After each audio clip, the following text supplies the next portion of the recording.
Basically, we're the squirrel people. Our job is to take in orphan wildlife and foster them until they're strong enough to be ready to go outside back into the wild.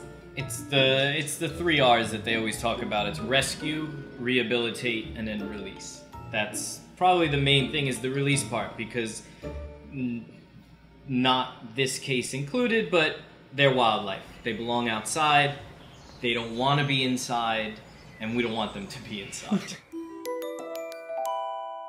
This is about a 5 or 6 day old baby squirrel. They are born naked and blind, so they pretty much rely on their mother or us, obviously. The first thing is to always keep them as warm as possible. But once we have the baby all warmed up and we have their formula warmed up, we use a special nipple that was designed specifically for baby squirrels. The hardest thing at this age is to not press too quickly on the plunger, because that's when it'll come, you know, too fast down their throat and out their nose.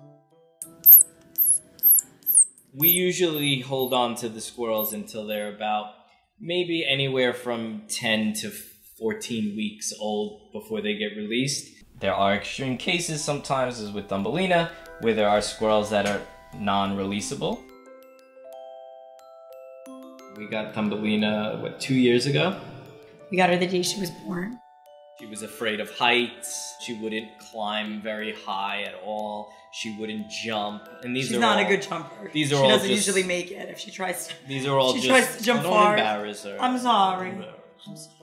She just didn't have that sort of spark that most of our squirrels had.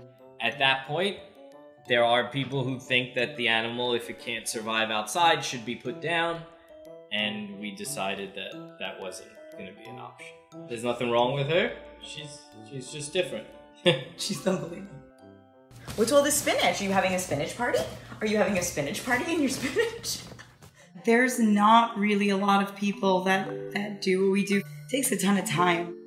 I don't know what people would do if there weren't wildlife rehabbers. There would be a lot of babies that would just probably be put to sleep.